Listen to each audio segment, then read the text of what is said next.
Hello YouTubers, this is Gold Standard 924 coming at you with another video. Now in today's video I will be doing a anime review of one of my favorite shows. And the show I'm talking about in this video for today is The Big O. Now The Big O came out towards the tail end of the 90s, going into 2000.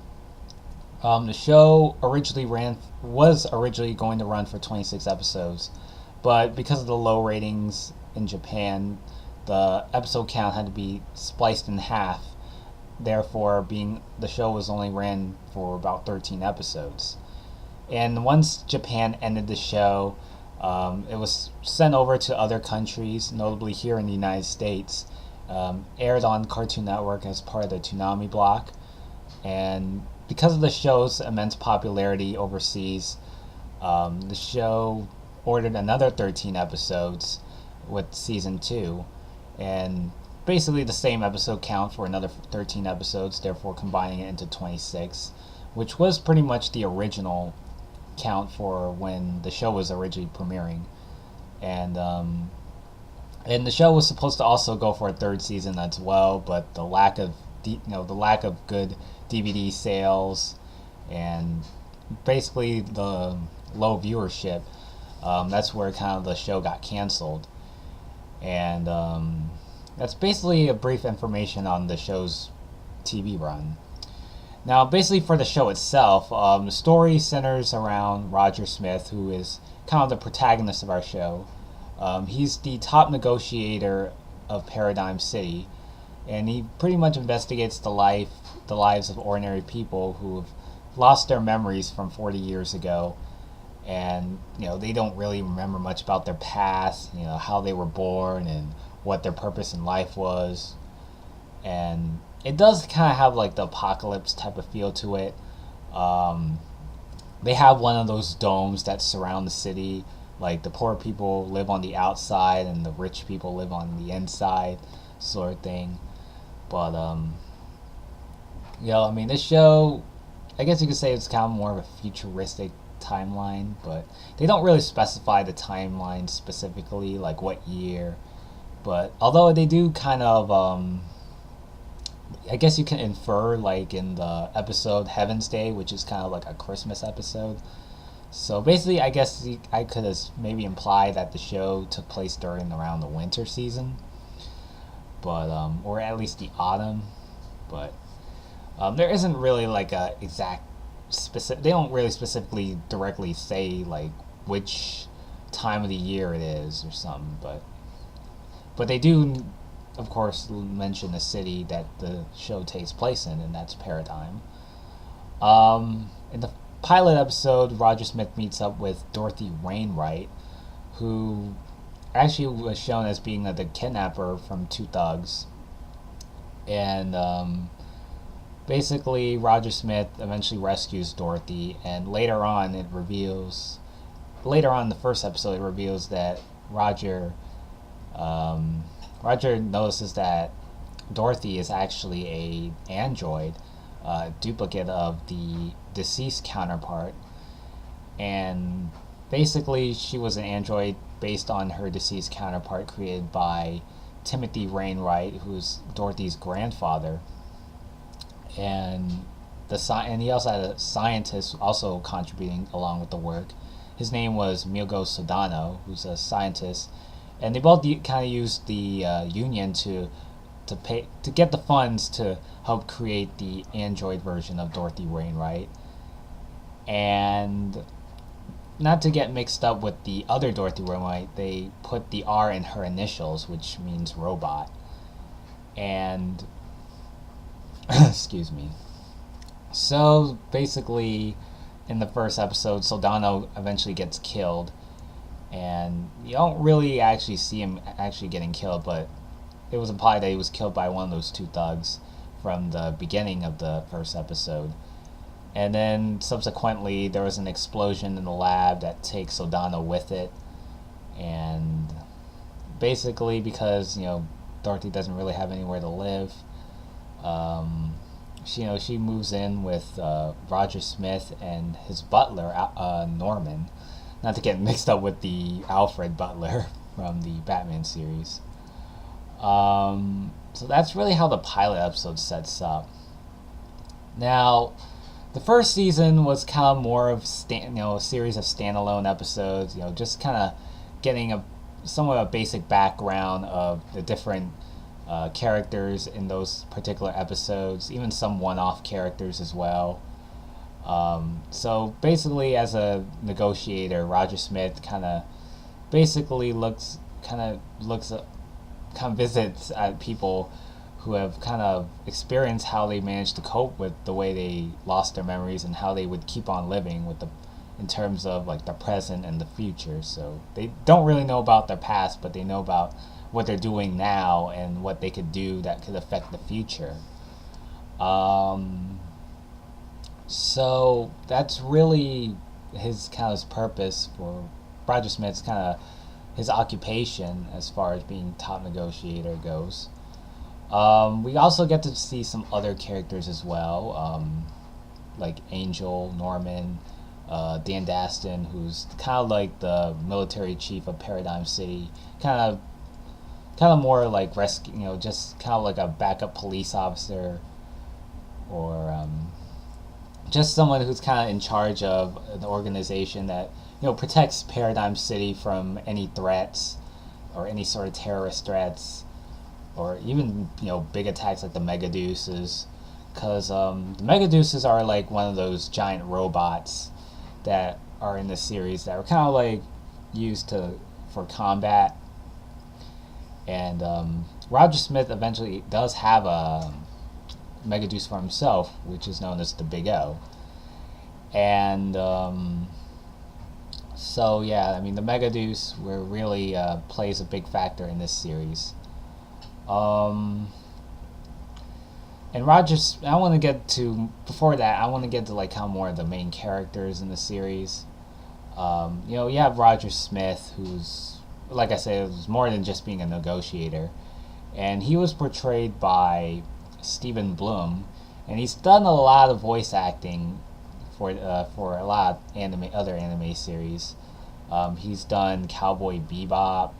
He's done, he's the voice for the host of Toonami, Tom. So it's kind of coincidental that this show was on Toonami, and they were both voiced by the same voice actor. He's done a lot of other voice work. He also voiced Jamie on Megas XLR as well. So yeah, I mean, I just like his voice actor, and he's done a lot to the anime shows, and as far as English dubs goes. But Roger Smith, I want to get his character, but he's kind of more laid back, more kind of like someone that you just don't want to really get pissed off at, but just more kind of like just someone that is just kind of more cocky sometimes, but in the first season he was kind of more like that, and once we get to like the second season, some of his traits kind of become a far cry in a way. Like he starts to become very self-conscious, trying to kind of figure out the whole story of what really happened 40 years ago, and that kind of plays into that effect. But yeah, I mean Roger is just kind of like the slick guy that just just coming in, and kind of has that James Bond sort of vibe also. So he's kind of, to summarize it, he's kind of more like a mix of like Bruce Wayne and James Bond. And so yeah, that's kind of what I think of when I think of Roger Smith. You also have Dorothy, or our Dorothy Wainwright, not to get mixed up with her deceased counterpart. So she's basically kind of the android who kind of plays like a sidekick to Roger. She also is kind of like also pilots the Big O with Roger, and much later on in the series eventually. And there's another and she also has like a different counterpart as well, whose name was RD, which stands for basically RD stands for, I gotta look at this up because I keep forgetting about RD stand for, but basically she's kind of like the main pilot, the AI of the Big O, and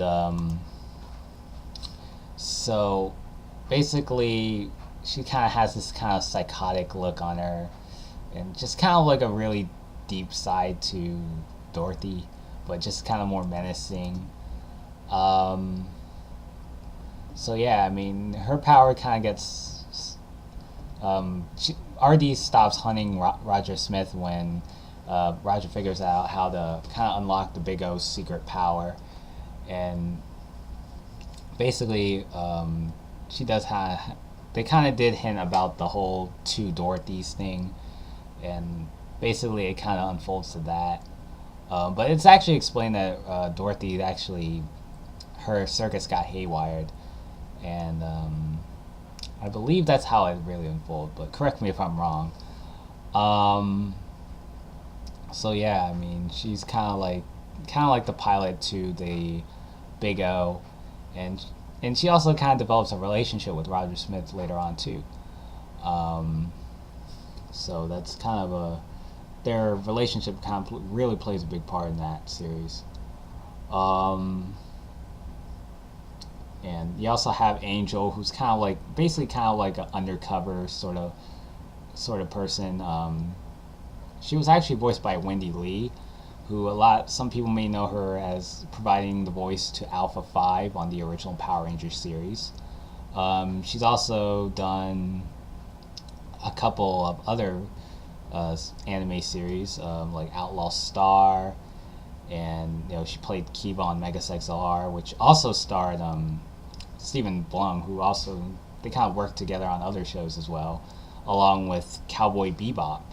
So Cowboy Bebop does play a big inspiration to the Big O series. So it was one of those inspired series, um, and to think they would actually work together. So I thought it was really interesting. But getting back to the Angel character, she's kind of more, like I said, the lone wolf, and just someone just kind of going under a different alias. In like the third episode, she was known as Casey Jenkins, and then the episode after that, she was Patricia Lovejoy. So she was she's kind of summing it up. She's more of like a mysterious type of loner person, and she kind of has deep feelings for Roger Smith, but later on she soon realizes that Roger has a thing for Dorothy, and she kind of gets kind of heartbroken. And not only that, but Angel also has a past that she doesn't that she thought was her past, but it turns out they were all made up.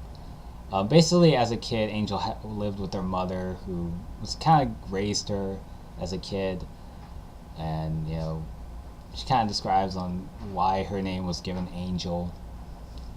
And towards the end of the series, and I don't mean to spoil anything, but for those that are spoiled, just kind of click away if you wish. But basically, turns out that all that, like I said, was made up, and it turns out that Vera actually, who was the leader of the whole union, and basically all that was just supposedly a fib. But I mean, the last couple episodes were just very complicated to watch. I mean, it was very epic, but at the same time, it's one of those scratching your head type of moments, and I'm really not sure how I want to clarify it best because I don't want to say stuff where I have no idea what I'm talking about. But getting back to Angel, I mean, she's kind of really wondering why she was here, and she feels like she doesn't really have a purpose here, and she's kind of really very doubtful sometimes, and the doubt really kind of gets into her towards the end of the series. Um, but then there was like this standoff moment with Roger Smith, and he kind of explains on why they had memories and pretty much says a little monologue and stuff. But at the end of the series, the show kind of resets itself during that whole Mega Deuce fight between the Big Foul and the Big O. So so yeah, I mean, the show was actually really enjoyable. despite the really confusing plots that kind of get really in your head.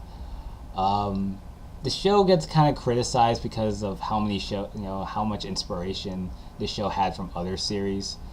Because this show was really kind of can be compared to the early '90s Batman the Animated Series cartoon due to its dark vibe and just the mysterious, just the characters very kind of reminiscent. You had like a character in season 2 who was introduced as Alan Gabriel, who was kind of like the Joker of the series, and he also have Schwarzwald as well. Um, so basically, some of these characters are kind of more or less based on certain Batman characters. And I already mentioned about Roger Smith can be easily compared to Bruce Wayne. The fact that they both run a company and they both are the main characters of their series. But and also their personalities being kind of very slick and laid back. Um, I don't, and Norman is also kind of like the butler, kind of like Bruce's to Alfred. So the analogy is very similar to some of the characters in Batman the Animated Series. Um, what else I'm gonna say? And the show also kind of inspired itself especially in the last couple episodes. With the Truman Show. I mean, that was a big factor because it turns out the whole thing was actually a play that Angel and his mother conducted, or just Angel basically. Um, did I just say his? But I mean Angel is her mother. But sorry about the little misunderstanding there. But like I said, the show was basically kind of like the Truman Show, especially the ending, which some people are kind of left for interpretation, including the viewers, basically. Um, but overall, I mean, this show was actually, from top to bottom, it was actually pretty enjoyable in a way.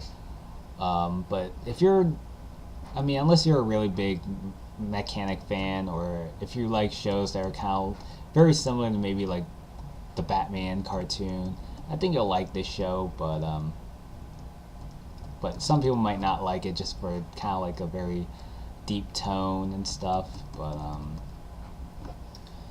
But for those that are probably not into the whole dark tone vibe, or the show that's very complex, very complicated, that takes a lot of thinking.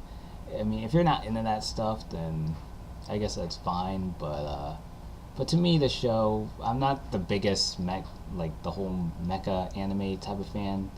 But this show was just kind of was one of those really ahead of its time shows.